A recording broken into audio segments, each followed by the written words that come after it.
Hello, everyone, and welcome back to the English Learning Podcast. I'm your host, Jason, and with me today is my amazing co-host, Julia. Hi, Julia. Hi, Jason. Hi, everyone. I'm so excited for today's episode because we're talking about something that many English learners struggle with: how to talk to anyone in English. That's right. Have you ever wanted to start a conversation but felt too nervous or unsure of what to say? Maybe you worry about making mistakes, or you just don't know how to keep the conversation going. Oh, I've definitely been there. I remember when I first started learning English, I would practice grammar and vocabulary a lot, but when it was time to actually talk to someone, I froze. I was too afraid of saying something wrong. And that's so common. Many learners feel the same way. But here's the good news: you don't need perfect English to have a great conversation. Today, we'll show you how to talk to anyone in English with confidence. Yes, we'll cover why people struggle, how to overcome fear, simple ways to start a conversation, and how to keep it going naturally. Plus, we'll share some common mistakes to avoid and tips to end a conversation politely. So, whether you're at work, traveling, or just making friends, this episode will help you feel more comfortable speaking English with anyone. Absolutely. And don't forget to stay with us till the end because we'll also share a simple exercise you can do every day to improve your speaking skills. All right, let's get started. First, let's talk about why people struggle to talk to others in English and how to overcome those challenges. So, before we talk about how to start great conversations, let's first understand why many English learners struggle to talk to anyone in English. Julia, what do you think is the number one reason? Oh, that's easy: fear of making mistakes. A lot of learners worry that they'll say something wrong, use incorrect grammar, or pronounce a word badly, and then people will judge them. Yes, but here's the thing. Most people don't care if you make small mistakes. They're just happy that you're trying to communicate. Think about it. When someone speaks your native language with a few mistakes, do you judge them? Not at all. In fact, I usually admire their effort, but when you're learning, that fear feels so real. Have you ever been in a situation where you were too afraid to speak? Oh, absolutely. When I was learning Spanish, I used to overthink every sentence, and by the time I finally figured out what to say, the conversation had already moved on. Exactly. That's another big struggle: overthinking. Many learners try to translate everything in their heads before speaking, and that slows them down. Instead of focusing on the conversation, they're busy worrying about grammar and vocabulary. Right. And that brings us to another problem: lack of vocabulary. Sometimes people feel like they don't have enough words to express themselves, so they just stay quiet instead of trying to say something in a simple way. Yes, but here's a secret: you don't need a big vocabulary to have a conversation. You just need to use the words you already know in a natural way. We'll talk more about this later. Another reason people struggle is shyness and lack of confidence. Some learners feel too self-conscious and worry about what others will think of them. That's a big one. I used to feel nervous talking to native speakers because I thought they would judge my accent. But guess what? Most people don't care about your accent at all. Exactly. An accent is not a problem. It's a sign that you speak more than one language. That's something to be proud of. One more thing: cultural differences. Some learners struggle because they don't know how to start conversations in English. Maybe in their culture, people don't use small talk as much, so they feel uncomfortable making casual conversation. That's a great point. In English, small talk is really common, and it's an easy way to start conversations naturally. We'll go over some simple conversation starters in the next part. Yes. So, to sum it up, people struggle with speaking English because of 1. Fear of making mistakes, 2. Overthinking and translating everything, 3. Lack of vocabulary, 4. Shyness and lack of confidence, 5. cultural differences in conversation styles. But the good news is, all of these challenges can be overcome with practice and the right mindset. And that's exactly what we're going to help you with today. So, now that we understand the struggles, let's talk about how to build confidence and overcome the fear of speaking. Stay with us. Now that we know why people struggle to talk in English, let's focus on solutions. How do you overcome fear and build confidence? Julia, what's the first thing learners should do? Great question, Jason. The first step is changing your mindset. Many learners think, I need perfect grammar before I speak. But the truth is, you don't. Mistakes are part of learning. Absolutely. Think about how children learn languages. They don't worry about grammar, they just talk. And people understand them. It's the same with learning English. The more you speak, the better you get. Yes, and here's a simple trick: focus on communication, not perfection. Your goal is to express yourself, not to sound like a textbook. I love that.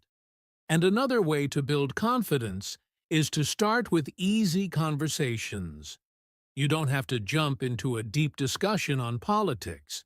Just start with simple topics like, how was your day? What do you do for work? Nice weather today, isn't it? Yes, small conversations help you feel comfortable. And another thing, practice speaking daily, even if you're alone. That's a great tip. You can talk to yourself in English, describe what you're doing, or even read aloud. It helps you get used to speaking without pressure. And if you're shy, start with voice messages instead of live conversations. Send a short voice note to a friend, or even record yourself. This way, you get used to hearing your own voice in English. That's a great exercise. Also, let's talk about body language. Did you know that how you stand and breathe affects your confidence? Oh, for sure. If you're nervous, take a deep breath, relax your shoulders, and smile. It tricks your brain into feeling more confident. I love that. And one more tip, find a speaking partner. Practicing with someone helps you feel more comfortable. You can join online groups, language exchange apps, or local meetups. Yes. Practicing with real people makes a huge difference. And remember, the more you speak, the easier it gets. Confidence comes with action. Exactly. So, let's summarize. Change your mindset. Mistakes are okay. Start with small conversations. Practice speaking daily, even alone. Use voice messages if you're shy. Improve body language. Stand tall. Breathe and smile. Find a speaking partner or join a group. Yes. So now that we know how to build confidence, let's move on to the next step: how to start a conversation with anyone. Stay with us. All right. Now that we know how to build confidence, let's move on to an important question. How do you start a conversation with anyone? Julia, do you remember a time when starting a conversation felt really difficult for you? Oh, yes. When I was learning English, I always waited for others to start the conversation because I didn't know what to say first. But later, I learned that starting a conversation is actually very simple. Exactly. Many people overthink it, but you don't need a perfect opening line. The easiest way to start a conversation is with a simple greeting. Yes, a simple "Hi, how are you?" or "Hey, nice to meet you" is a great way to start. Most people will respond, and that gives you a chance to continue talking. That's right. And if you want to make it even smoother, try using your environment to start a conversation. For example, if you're at a coffee shop, you can say, "Wow, the coffee here smells amazing. Have you been here before? I love this place. What's your favorite drink here?" That's a great tip. Another trick is giving a compliment. People love to hear something nice. You can say, "I love your jacket." "Where did you get it?" "Your English is really good. How did you learn it?" Yes. Compliments are a great way to make someone feel good and start a natural conversation. And if you're meeting someone for the first time, asking simple questions is the key. Oh, absolutely. People love talking about themselves. Just ask easy questions like, where are you from? What do you do for work? Are you enjoying the event? Exactly. And one of my favorites, talk about common interests. If you know someone likes music, you can ask, what kind of music do you like? If they love sports, ask, do you play any sports? Yes, and the best part is you don't have to talk a lot. Just ask a simple question and let the other person talk. That's a great point. And remember, starting a conversation is just the first step. Next, we'll talk about how to keep the conversation going naturally. So stay with us. So, we've talked about how to start a conversation, but here's another challenge. How do you keep the conversation going naturally? Julia, have you ever been in a situation where a conversation just stops? Oh, definitely. Sometimes I'd ask a question, the other person would answer, and then silence. I didn't know what to say next. That happens to a lot of English learners. But here's the good news. You can keep a conversation going with a few simple tricks. The first one is follow-up questions. Yes. Instead of just saying, oh, that's nice after someone answers, ask something more. For example, if they say, I like playing soccer, you can ask, how often do you play? If they say, I'm from Spain, you can ask, wow, what's your favorite thing about Spain? Exactly. The key is showing interest in what the other person says. And another way to do this is by sharing your own experiences. Right. A conversation shouldn't feel like an interview. If they say, I love traveling, you can say, me too. I visited Thailand last year. Have you been there? That's a great example. And here's another technique using echo questions. This means repeating part of what they say and turning it into a question. For example, if they say, I love Italian food, you can say, Italian food? What's your favorite dish? If they say, I'm learning English for my job, you can say, oh, for your job. What kind of work do you do? I love that. It makes the conversation feel natural and engaging. And one more tip, use expressions like, oh, really? Tell me more about that. That sounds interesting. How did you start doing that? Wow, I'd love to hear more about it. Great advice. And remember, be a good listener. When someone is talking, don't just think about what to say next. Really listen and react to what they say. Yes. People love talking to someone who listens and responds with interest. And if you ever don't know what to say, just smile, nod, and say, that's really interesting. That keeps the conversation flowing. Perfect. So, let's summarize, ask follow-up questions. Share your own experiences. Use echo questions. Show interest with expressions. Be a good listener. Yes, and now that we know how to keep a conversation going, let's move to the next challenge, how to end a conversation politely. Stay with us. All right, we've learned how to start a conversation, keep it going, and even how to end it politely. But now, let's talk about something really important common mistakes English learners make when talking to people. Julia, have you noticed any common mistakes? All right, we've learned how to start a conversation, keep it going, and even how to end it politely. But now, let's talk about something really important common mistakes English learners make when talking to people. Julia, have you noticed any common mistakes? Oh, definitely. One big mistake is giving short, one-word answers. If someone asks, do you like music? And you just say, yes, it stops the conversation. Instead, you should add more. Like, yes, I love pop music. What about you? That's a great point.